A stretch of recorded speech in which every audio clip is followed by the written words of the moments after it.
Leslie with Moxxi Coffee and the Moxxi Women's Foundation, and today we're going to chat with Jenna Fortier. Jenna is a fish biologist and an artist and a mom, and all of those things are in and of themselves interesting, but you've kind of put the fish biology and art together. Is that correct? Yeah, I have. They kind of all go all in one. It just kind of started with one and melded into another. Which came first, the fish or the art? Well, I've always been into fishing. Since I was a kid, my dad would take us out fishing. He's a retired fisheries biologist as well. So it's kind of in our blood. My husband's also in fisheries, and my brother-in-law is also in fisheries. Okay. So, kind of family business. And it just, the art came. I took a couple classes in high school, but I never was considered an artist or by any means. It just kind of happened when I started working. We would see these beautiful fish. I mean, the colors on these fish are just, they're iridescent and bright and just, they're just incredible. Difficult to reproduce. It is. And I needed a way to express what I was seeing. I mean, it just was such a calling to me. So that's how the art came, was just by seeing it. And I tried to bring in some level of educational aspect of it. Some of my stuff, it's not just drawing fish, or it's not just, drawing water or whatever. I try to do I'm going to draw the eye and really focus in on the colors of the eye, or the skeleton, which are really cool. Or, there's ones that I have that are the internal anatomy of the fish, which is not everyone's cup of tea, but it's cool to see, It's I think there's a whole huge niche out there for people that are kind of getting into that, and I guess for lack of a better term, gore art. Yes. Skeletons and things like that. So, you market for sure. It's fun. Yeah, exactly. And it's cool when you see the skeleton or you see the eye, it kind of brings in a level of there's more to just the fish than just the whole slime and, feeding it worms. So what is it that you do for a living? I don't want to say a living, not that art isn't a living, but what is your J-O-B? My actual J-O-B, so I'm a fisheries technician. I work for a state agency out in Washington. So I have actually a pretty cool job. I get to go out and walk the rivers and look for spawning habitat. So where fish go and they lay their eggs. And reproduce, we get to go out, look for those. We tag juvenile fish. I get to play with big, giant steelhead and fall chinook. It's a lot of fun. I have a ton of fun. And then in the off season, I do data management of it all. So it's pretty cool. Being outside, walking the river. Yeah, that's what I do when I want to just feel good. Exactly. And then you just get paid for it. Yep. It's pretty sweet. I started one of my first jobs that I started with was doing snorkel crew. So I got paid to be out, 8 days on the river and camp, hike, and fish. It was the best job. Right? Yeah. I'm not huge on camping myself, but that's okay. Few wet tents and I was done. Maybe I'm just not good at it. No, once it gets wet, that's not fun. No. Cold and wet, never. There's never a good time. That's really awesome. So, what type of art? I know that the art is largely fish inspired, but paintings, tapestry. I feel like I saw a few. Yeah. I try to do a little bit of everything. I started doing charcoal and doing charcoal flies, like fishing flies. I like doing those, and then I do acrylic. I started doing stippling. I'm not sure if you're familiar with that. That's the little tiny dots It's very time consuming. It's really hard to do with a 2.5-year-old. Oh God. Yeah. Yep. So do that, and then I also kind of have other side crafty stuff as well. So I'll do jewelry that has fish on it, or I'll have like I'll paint ornaments, woodcut ornaments or glass ornaments. Gosh, I just feel like it's like you give me anything and I'll paint it. Put a fish on it? Yeah, pretty much. Pretty much. That's awesome. Okay, so what's your favorite fish? Oh, I knew you were gonna ask that. I didn't come prepared. Probably a steelhead. Okay, how come? They come in such a array. So it's the coloring of them. They're beautiful. I mean, they have these, when they're spawning, they have these bright red. And that's a salmon? It's not a salmon, but it's similar. Okay. Yeah. That's my nerdy fish side going. Well, no, because I mean, I feel like, I've known some people that go out to Pulaski salmon fishing and then they start talking about steelheads. So that's right. Right. So they're in the same right. So they're in the same habitat, same rivers. They travel from like natal freshwater streams out to the ocean and come back just like salmon. Just different species. Yep. So yeah, they're really pretty. They look like, so steelhead are like rainbow trout, but they're bigger and they go out to the ocean, whereas rainbow trout stay in stream or in lakes. But the coloration is there. It's similar. It's just they're just so pretty. So that's, I think, my favorite. Yeah. I love fish. I enjoy fishing. I don't do nearly as much of it. I've had, some fish tanks as hobbies, and I think they're absolutely fascinating. I love being near the river. I mean, even just, we used to fish for rainbow trout, and they're gorgeous. I never would have actually thought of like trying to translate and that into art, but I love it. So where do you sell your paintings and crafts? I have a couple local places here in Lewiston, Idaho, and then a couple in Moscow, which is just north of Lewiston. And then most of the time I do trade shows.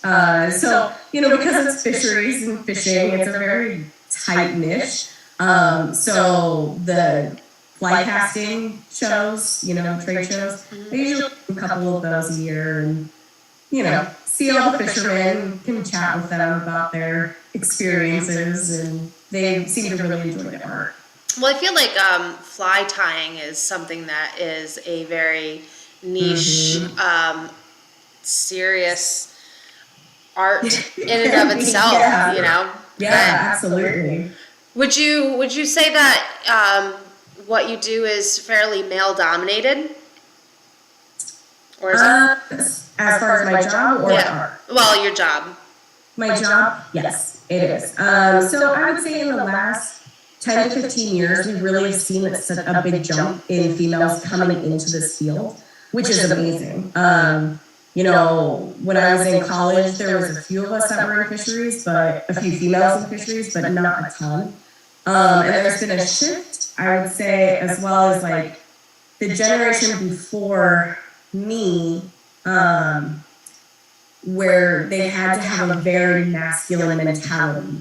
They had to be they didn't have families, they get married, but they wouldn't have kids. They were very much like, work is my life, and that is what I can have. And they were kind of the ones that broke the cycle for us to allow us, like me, I can have, family and have a fisheries job in a male-dominated field. And it's still very male-dominated, but we're trying. We're getting there. How's that experience been for you? I mean, clearly you knew what you were getting into if it was like a family trade, but do you find that you are on equal playing ground? Has it been difficult? Do you have to work harder? Well, I mean, I feel like it's kind of a double-edged sword. I work in a really awesome office. I've been very fortunate to have very, very positive male role models, both in this position that I'm in and in the previous ones, as well as my husband, because like one of the biggest supporters. But I do try to work extra hard. I try to and that's like your own personal vendetta. It's like, okay, well, I know I'm a female. I know that, if I say something the wrong way, if I add too many exclamation points in an email, if I, you're overly critical of yourself. So I would say it's not necessarily like because of men, it's because of my own, female mentality. But I still try to work harder to prove myself. Yeah. So what's your favorite aspect of what you're doing, and in looking at both, the art and the fish aspect of it? Probably the beauty of being out in nature. The ability to go out. They say that nature is healing. They say that water is healing. And it's nice that I can get that without having to also disrupt the rest of my life. In the wintertime, it's really hard to get out after you get home from work. It's dark out. You can't get that, healing time. But when I can do it at work, it's really easy. Yeah. Kind of a escape for me, which is nice. We do try to get our son outside as much as possible. We take him ice fishing, we take him camping.